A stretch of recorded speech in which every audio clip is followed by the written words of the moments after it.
Welcome to Talking Football Tuesday edition with all the stories from the very exciting French League and the German Bundesliga, who's finally back from its winter break. With me here in the studio to do it are football analyst Yoav Borowitz and Michael Friedman, who takes a look at the press. Hello, gentlemen. Hello. Bayern Munich is thrashed on its comeback. Is it really a surprise if we look at what happened to other league leaders on their return from the break? And the race in France becomes even tighter. All this and much more coming up right now. We begin with the Bundesliga that returned from a long 5-week break and what could be viewed as one of the biggest surprises of the season. Bayern Munich won 14 games and tied the other 3 in the first half of the season, and no one thought something will change even when they traveled to second place Wolfsburg, but the long break took the Bavarian machine out of focus, though nothing can serve as an excuse for a performance like this. They were trailing 2-0 in halftime, Bas Dost scoring twice, and it only got worse after the break. Kevin De Bruyne made it 3-0 in the second half. Bayern was perhaps hoping for a comeback when Juan Bernat made it 3-1 soon after, but the home team was not going to let it happen. De Bruyne got his second goal of the night, and after conceding 4 goals in 17 matches, Bayern now concede 4 in just one game, an incredible 4-1 win for Wolfsburg. Yoav, I will risk and say that Bayern Munich will still be champions after this, and still, how can they excuse a performance like this? I'm sure for Pep Guardiola it's inexcusable, because losing this, this European champion, the strongest team in Europe, not European champions last year, losing 4-1 to Wolfsburg, of course, you don't expect that, it shouldn't be happening, but they played without Franck Ribéry, and they coming after this long break, they might be a bit rusty, they might not really be in cohesion, so every team can lose. Bayern is almost always winning, and then every loss is magnified. And this loss, of course, because it was a 4-1 against a second place team, but still, as you said, Bayern Munich are strong favorites to win the Bundesliga again. It's not as if they forgot to play the good football they played in the first half of the season. As they win in most years. This is a problem with the German league. It's not competitive enough. Yes. And this is why we're enjoying to see this game so much, because suddenly the giants are being, destroyed by the smaller teams, and it's all right to lose once every 18 games. Michael, how is the press reacting to this very surprising loss? People in the press are absolutely shocked. This was not something they expected coming back from the break. Fox Sports headlines read, Bayern Munich thrashed 4-1 at Wolfsburg. The big name was obviously Belgian international Kevin De Bruyne. He was amazing in the second half. But the Wolfsburg coach was also extremely happy, and he said that we put in a huge performance. And when you want to beat Bayern, you need to have a day like that. So everything really fell into place for them. But on the other hand, Pep Guardiola was extremely upset. He said that Bayern Munich deserved to lose. But he did congratulate the other team, and he said, job well done to them. And I have a feeling the people at Schalke are mostly worried because they face Bayern Munich tonight. I don't think they're very happy with that result. From the top, we go to the bottom, and there may be no real danger of Bayern Munich losing the championship, but there's a good chance Borussia Dortmund will be relegated at the end of the season. They were European runners-up less than 2 years ago, and they won their group in the Champions League this season. But in the Bundesliga, Dortmund is simply miserable. They lost 10 of 18 matches so far, and they were lucky enough to come back home from Leverkusen with a point. The home team was far better, but Mats Hummels and goalkeeper Weidenfeller saved them from embarrassment. But as other bottom teams win, Dortmund falls to the 18th and last place in the Bundesliga. If they want to run out of relegation zone, something has to change very soon.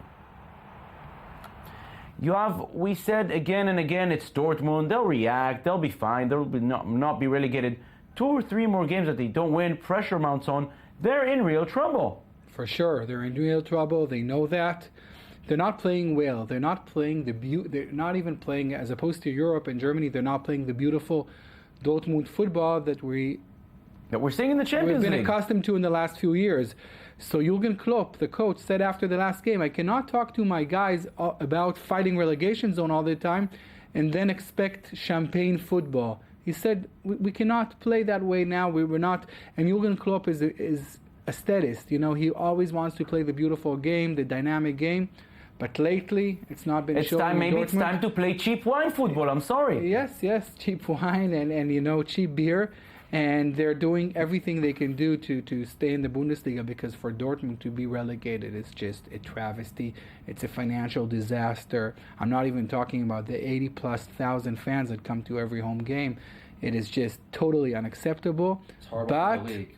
sometimes you create a negative dynamic, you know? It's a vicious circle they're in. And Michael, how is the press looking at this? Can they be the cheap wine team? The Guardian headlines read Borussia Dortmund keep a clean sheet at Leverkusen but slip to the bottom of the table. So them falling to the bottom is the big news. Having 18, being in the 18th place right now, it's not good enough. But the players, they said, even though they lost, it's a step forward with getting the draw. And surprisingly, Jurgen Klopp is upbeat about his side. He says, "I'm satisfied today. Little steps are very important." So he takes the draw as a step forward, but I would hope for him to keep his job. He's going to want to push his players a little bit harder. Yeah. Not to lose to Leverkusen or a strong side this year is not a bad result. True, and yet it gives you the feeling that Jurgen Klopp still lives in the Champions League world, where in the Bundesliga it's another thing. And in other results from Germany, Schalke beat Hannover 1-0, Borussia Mönchengladbach won in the same result in Stuttgart, and Augsburg leave Hoffenheim behind as they beat them at home 3-1.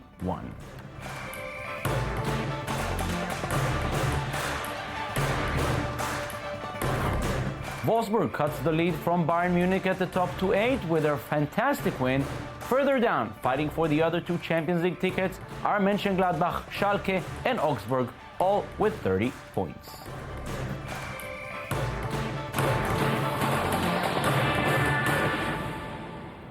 Should Bayern Munich's defeat really count as a surprise? Maybe not so much when we look at what happened to the other leaders on their return from the winter break. Just like the Bavarians, Real Madrid, who just couldn't stop winning before the break, lost their first game after the time off. And it was the same story for Marseille, who went to the break as the French leaders, only to lose to Montpellier when they returned to action. Is it just a coincidence or something else? Michael Friedman with the details.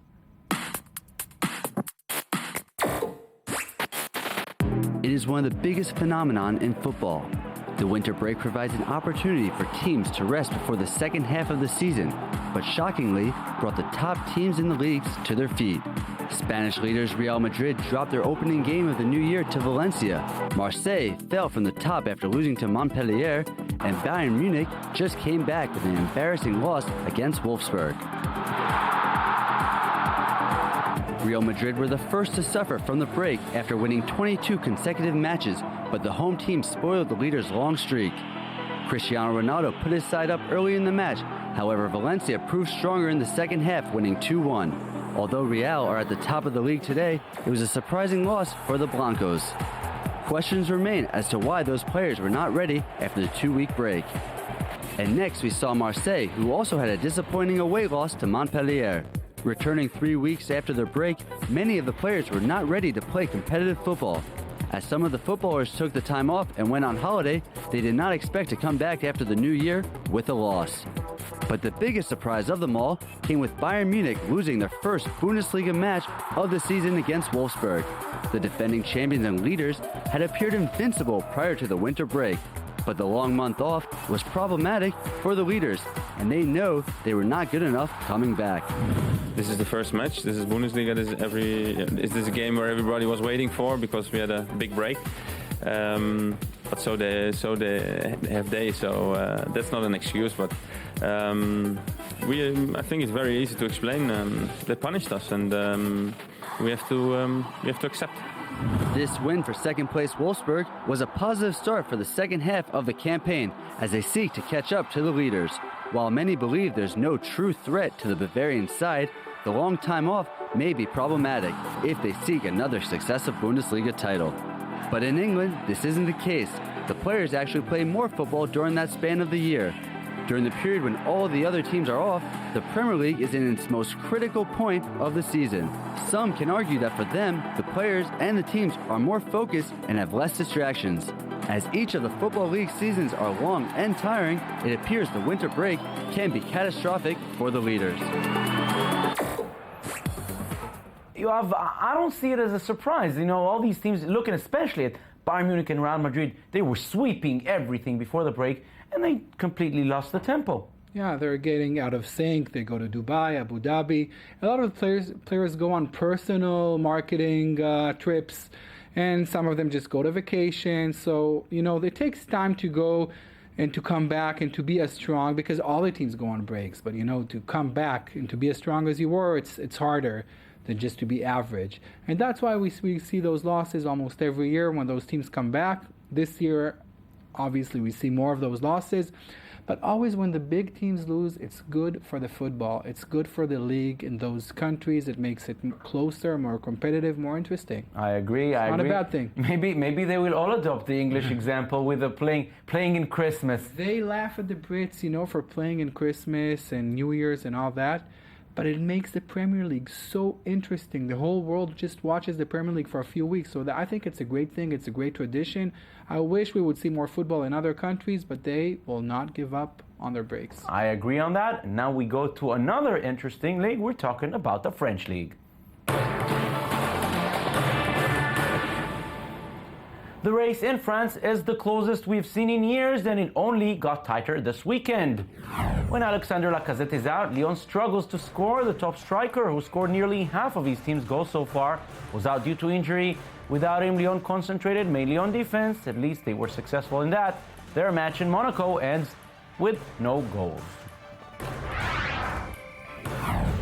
Second place Marseille have not been impressive since returning from the break, but at least this time they were able to get the 3 points.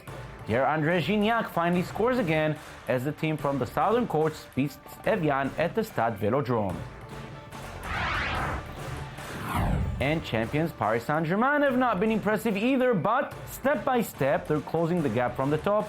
Ezequiel Lavatzi scored the only goal in their match against Rennes in the Parc des Princes.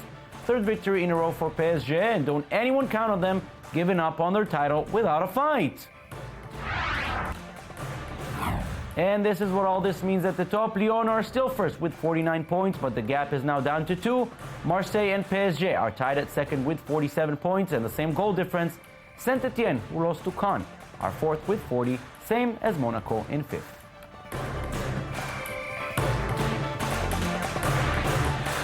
Yoav, we begin with Lyon, and we spoke last week about the importance of Lacazette for Lyon. We saw he was out, they can't score. They couldn't score because he scored 21 out of their 46 goals, and he also assists a lot of goals. He's a really, really great player. And without him, they're looking for other guys to come up, and they didn't to show up. It didn't really happen for them. And it's a really close race. We're talking 2 points differentiating between Lyon, Marseille, PSG. It's, after the last 2 seasons when PSG is winning quite easily, it's quite refreshing to see the French league with such a battle on top. I agree. Now, Lyon has a problem when Lacazette doesn't score. Marseille has a problem when Gignac doesn't score. PSG, they do not have these problems, because if Cavani doesn't score, if Zlatan doesn't score, there's Lavatzi, there's plenty of other players that can stand up. That's their advantage. Exactly. Lavatzi, Yohan Cabaye, they have a lot of good players. Zlatan and Cavani, they're the 2 most expensive, best players in French league. They're scoring in single digits this year. We're talking about Lacazette, 21 goals, André Pierre Gignac in Marseille, 14 goals. The second best scorer in Marseille scores only 6 goals. So also when Gignac was not scoring for a few games, Marseille were really struggling. Now he came back, he scored, they won the game. They have a great coach in Marcelo Bielsa. So it's going to be interesting because they have amazing fans also, and the war between Marseille and PSG, the French Classico. We know Lyon. Lyon won 6 or 7 straight championships 2 years ago. So they're really, in the last decade and a half, Lyon also became an empire. So it's very nice to see those 3 strong forces coming back to French football after we thought the Qatari money just eliminated the competition there with PSG. And Michael, the big story in the press is the goal drought. 10 games, 10 goals. No team scored more than 1 goal this weekend. It's amazing. It was absolutely amazing. The World Game headlines read, Lyon's stalemate ends goal-shy weekend in France. So that was the big topic, that there was no one scoring more than 1 goal. Many thought it was a boring weekend. I don't want to say boring, but it's boring. It was very quiet, and it was not expected when we had a lot of other weeks with high scoring games. But the big thing is with the press, they know that this is an amazing league with a lot of excitement, and the fact that the title race is so close, it's going to be fun to watch. And we love the excitement. We would also love to see many more goals next week. Yoav Borowitz, Michael Friedman, thank you very much for being with us. Thank you. Thank you. And that's it for Talking Football this week. Thank you for being with us. Don't forget you can watch this and every other show on our website at i24news.tv. We're also on Facebook and on Twitter. We'll be here again tomorrow with our daily magazine. Till then, thank you for watching and have a beautiful day.